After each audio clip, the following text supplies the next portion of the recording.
My trip to the U.S. Virgin Islands was amazing. It was just 2.5 hours from Miami, which gave me just enough time to start on my book and catch a quick nap. That was a good thing, because between St. Croix, St. John, and St. Thomas, there were tons of things to do. Island hopping from one to the next was part of the fun. It's just a quick 20-minute flight from St. Croix to St. Thomas and just 15 minutes on the ferry from St. Thomas to St. John. Each island has its own unique vibe. You kind of have to see them all. Getting around the islands was easy, too, and gorgeous. I love the open-air taxis. It's too beautiful outside to be closed in a minute longer than you have to be. And you can always rent a car or a scooter. Just remember to drive on the left side of the road. I saw so many beautiful sights, I can't even begin to tell you about them all. Scenic trails, idyllic cottages, eco-tours. I even saw a couple getting married on the beach. So romantic. Honeymoons would be perfect there. Let's face it, you go to the Caribbean for beautiful beaches, and the U.S. Virgin Islands didn't let me down. There are 44 beaches on St. Thomas alone, 24 on St. Croix, and at least 19 on St. John.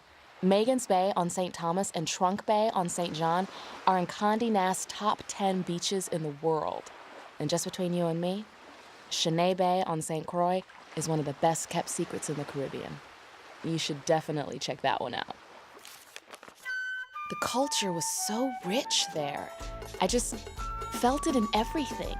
The people, the architecture, the music, food, the festivals, the history. Over the years, these islands have belonged to Holland, England, Denmark, Spain, France, Malta, and now the United States.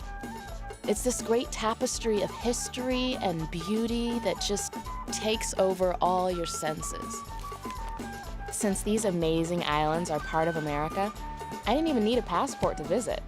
U.S. citizens never do. English is the official language, and the U.S. dollar is the accepted currency.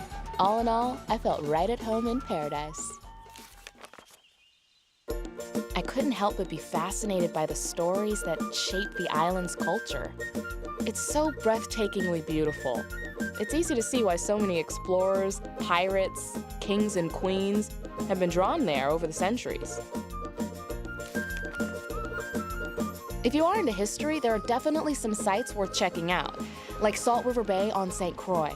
It's where Christopher Columbus landed in 1493. Other great historical figures spent time there too, including Alexander Hamilton, who spent so much of his childhood on St. Croix, they say he considered himself a Prussian. That's what the locals call someone born on St. Croix. Another place I loved was Drake's Seat. It overlooks Megan's Bay, which is gorgeous. It's where Sir Francis Drake sat guard against pirates and foreign armies. You can sit right where he did, but there's nothing to guard against anymore. It's all about the view. I was surprised to see all the sugar mill ruins around.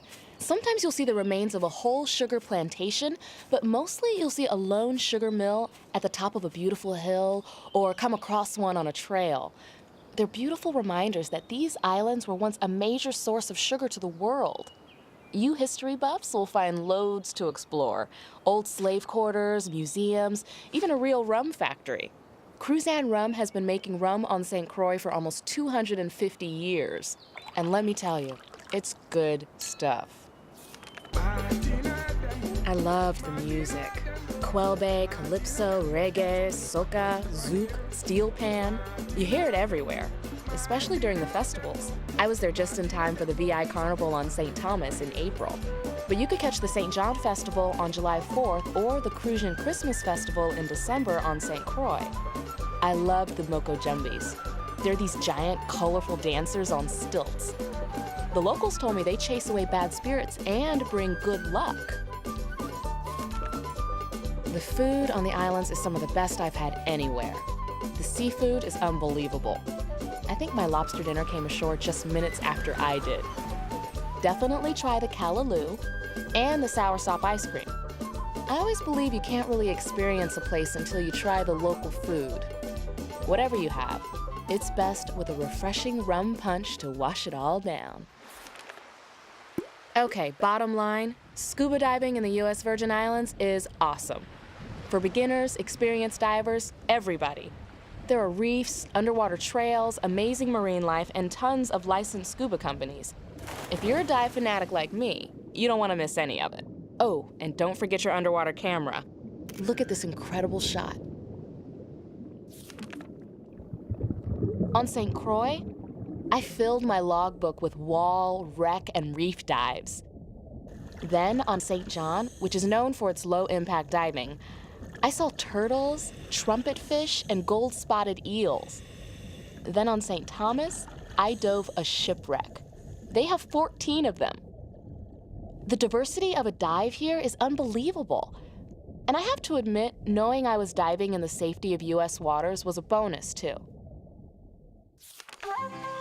I'm all about a good beach day, but after a while, I'm ready to try something new, which worked out well because with an average temperature of 82 degrees, the possibilities were endless. There was deep sea fishing, day sails, sunset cruises, mountain biking, tennis, and 4 beautiful golf courses. Come visit my island, the United States Virgin Islands. Okay, you may not know this, but Tim Duncan, the professional basketball player, is from St. Croix. So if you're lucky, you could run into him on the beach. And if you're really lucky, you could even get his autograph. I did. They also have an Ironman triathlon here every year. I heard it's pretty cool, too. I went horseback riding on St. Croix, kayaking on St. John, and then spent the day at Coral World on St. Thomas. What a trip! You definitely don't want to miss Coral World, especially if you have kids. It's a totally interactive experience, so you can swim with the sea lions and even feed the sharks. And you can go underwater sea trekking. It looks bizarre, but it's pretty cool.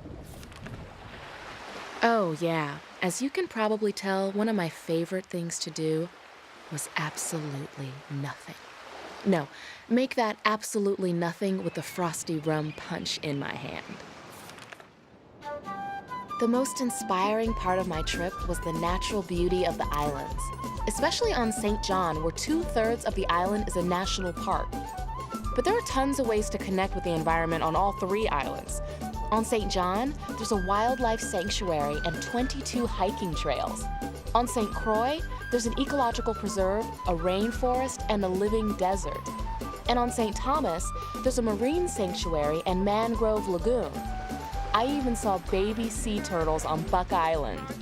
Oh, that's a little island just a boat ride away from St. Croix. Okay, let's be honest. No trip is complete without shopping, right? And this is the perfect place to do it. First of all, the U.S. Virgin Islands have the best duty-free shopping allowance in the Caribbean, $1,600 tax-free. And you'll find tons of quaint boutiques, local artisans, outdoor markets, and really original island art, some beautifully carved in mahogany. Plus perfume, liquor, spices, you name it. Oh, and best of all, some really unbelievable deals on jewelry. I had to pick up an extra suitcase just to get it all home. It's so beautiful. I could definitely see getting married there one day. I actually did see a wedding there on my trip. And I met plenty of people who were on their honeymoon. My friends, Jackie and Greg, said all they did was mail in their wedding application to arrive 8 days ahead, and next thing you know, they were toes in the sand saying their vows on the beach. You've gotta love that. Even though I wasn't on my honeymoon, the romance is built right into these islands, and right into the gorgeous hotels and resorts too. By the way, my hotel had a spa. I hear a lot of them do. I definitely recommend a massage while you're there, even if you're not on your honeymoon. I stayed in a bunch of different places. I started in a villa on St. Croix, then a bed and breakfast on St. Thomas, then I finished the trip off at a luxury resort on St. John. Hey, a girl's gotta splurge once in a while. I met people who stayed at the campgrounds in deluxe tents, and others who spent their entire trip in a full-service hotel. There are definitely all kinds of accommodations on all 3 islands, no matter what your budget. I was here on the vacation of a lifetime, but I actually met a bunch of people who were lucky enough to be here on business. And from what they've told me, even an all-day meeting here can feel very vacation-like. They got to enjoy all the same beaches, shops, restaurants, and sports that I did, only they got paid to do it. They say the meeting facilities here are first class, and I believe it.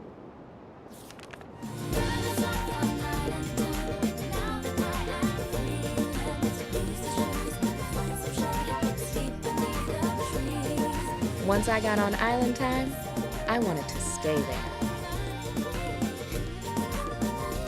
Unfortunately, even the best trips have to come to an end.